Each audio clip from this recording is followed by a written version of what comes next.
अभी जम्मू के deputy commissioner साहब ने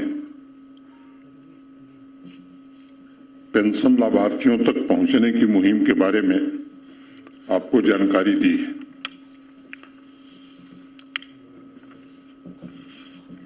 मुझे खुशी इस बात की है कि ये सच है कि रिन्यूअल में कठिनाई थी लोगों को, और जिस युद्ध स्तर पर डिस्ट्रिक्ट एडमिनिस्ट्रेशन ने इस काम को परिपूर्ण किया है, मैं उसके लिए डिस्ट्रिक्ट एडमिनिस्ट्रेशन को हृदय से आभार व्यक्त करता हूं और एक सराहनीय काम किया है। सबने मिलकर सराहनीय काम किया है, क्योंकि जो समाज में वंचित लोग हैं, जो तकलीफ में हैं, उनको सरकारी सुविधाएं समय सीमा के भीतर मिले, इससे पुनीत काम दूसरा नहीं होता है। और जिन भी लोगों ने, डिप्टी कमिश्नर, उनकी पूरी टीम, सरकार के जिन भी अफसरों ने, कर्मचारियों ने इस काम में मेहनत करके इसको पूरा किया है, मैं ऐसे सभी लोगों को हृदय से धन्यवाद देता हूं। ये अक्टूबर माह की पेंशन किसको नहीं मिली है, जरा कोई हाथ उठावे, या सबको मिल गई है? अक्टूबर माह की पेंशन किसी को ऐसा है जिसको नहीं मिली है?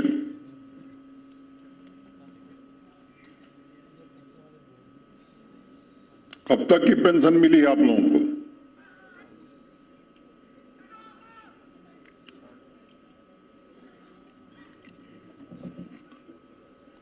किसी को नहीं पता है?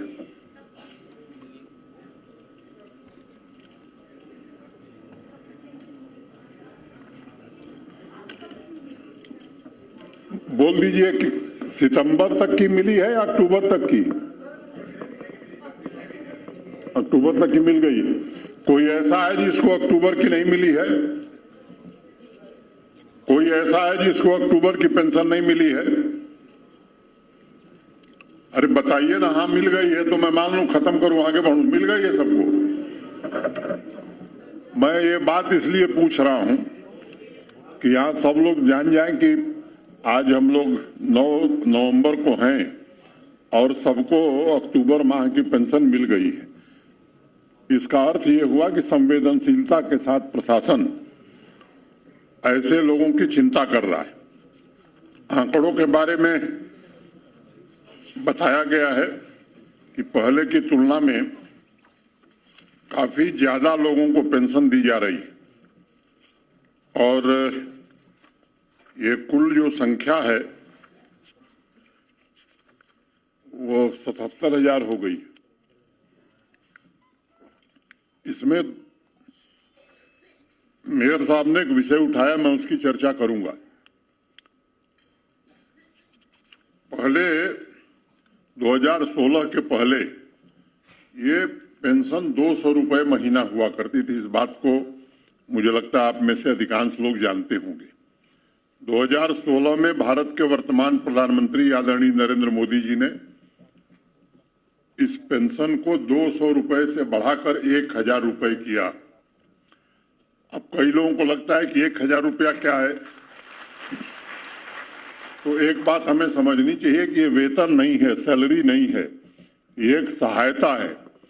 और 5 गुना वृद्धि भारत के माननीय प्रधानमंत्री जी ने 2016 में किया। सामान्य रूप से देश के बाकी हिस्सों में जो विधवा पेंशन है उसके लिए एक उम्र निर्धारित की गई, और 40 साल के नीचे देश में कहीं पेंशन नहीं मिलती है, जम्मू कश्मीर छोड़ करके। जम्मू कश्मीर अकेला यूटी है जहां हम लोगों ने फैसला किया कि 18 वर्ष की भी अगर कोई हमारी बहन, बच्ची विधवा हुई है तो उसे भी आर्थिक सहायता दी जाएगी। अगर मैं विकलांगों की बात करूं तो उसमें भी हम लोगों ने रियायत दी है। देश के बाकी राज्यों में जो क्राइटेरिया है वो थोड़ा मुश्किल है। ये जो लोग, जिन लोगों को आज स्कूटी मिली है, ये जम्मू कश्मीर में ही स्कूटी पा सकते हैं, दूसरे राज्य में नहीं पा सकते, क्योंकि इनकी विकलांगता उतनी नहीं है जो स्कूटी मैंने वाहन देने के लिए योग्य है। मेयर साहब ने जो बात उठाई है, मैं उस एक बात उनको बताना चाहता हूं। ये पेंशन, चाहे वो विधवा पेंशन हो या ओल्ड एज पेंशन हो, ये गरीब लोगों के लिए बनी हुई है। और इसमें जिला कलेक्टर न सूची बना सकते हैं, न बदल सकते हैं, न एलजी बदल सकते हैं।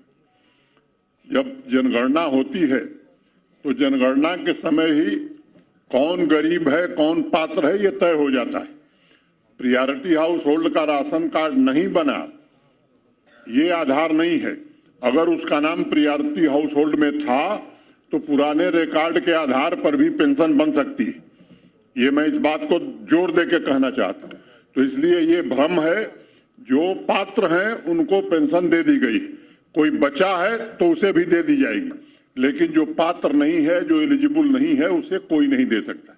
और मैं समझता हूं कि अगर नॉन एलिजिबल या अपात्र व्यक्तियों को पेंशन दी जाएगी तो गरीबों को नुकसान होगा, क्योंकि सरकार के पास कोई कुबेर का खजाना नहीं है कि सबको पेंशन दी जाए। सरकार बाकी खर्चों में कटौती करके जरूरतमंद लोगों की मदद के लिए व्यवस्था चलाती है, और जो कुछ नॉर्म्स में ढिलाई दी जा सकती थी या लोगों के लिए सहूलियत और हो, वो कर दिया गया है। और भी किसी का कोई इस तरह का सुझाव होगा जो किया जा सकता है तो जरूर किया जाएगा।